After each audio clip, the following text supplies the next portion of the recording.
Податоците за температурата покажуваат дека 2014 ќе биде рекордно топла година, соопшти Светската метеоролошка организација, наведувајќи дека тоа е доказот и не се точни тврдењата дека запрело глобалното затоплување. Првичните информации за 2014 покажуваат дека 14 од 15 рекордно најтопли години се случиле во 21 век. Нема застој во глобалното затоплување, наведува генералниот секретар на Светската метеоролошка организација Мишел Жаро во извештајот во кој се додава дека глобалната просечна температура од јануари до октомври годинава била за 0,57 целзиусови степени над просекот, исто како и во досега рекордната 2010 година. Според извештајот, некои делови на Соединетите држави и Европа биле постудени од просекот, но целата преостаната планета имала надпросечни температури. Околу 93% од вишокот на енергија од фосилните горива и другите човечки активности, заробени во атмосферата, завршуваат во морињата кои се клучни за климатскиот систем, се оценува во извештајот.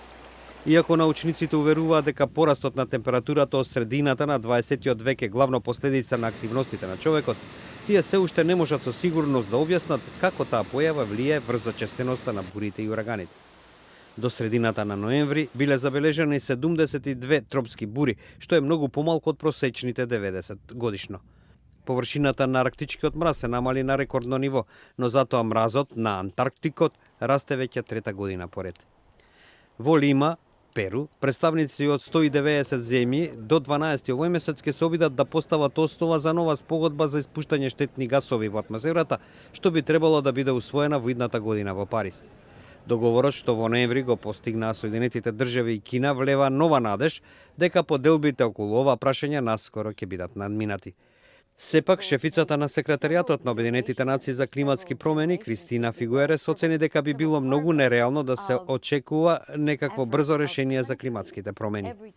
Ние знаеме што секоја земја може да направи на краток рок во врска со намалувањето на штетните гасови, изјави таа додавајќи.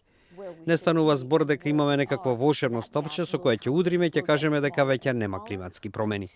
Таа предвидува поумерен договор со цел, како што изјави, до крајот на овој век испуштањето штетни гасови во атмосферата да биде сведено на нула, односно, како што велат научниците, да се постигне климатска неутралност.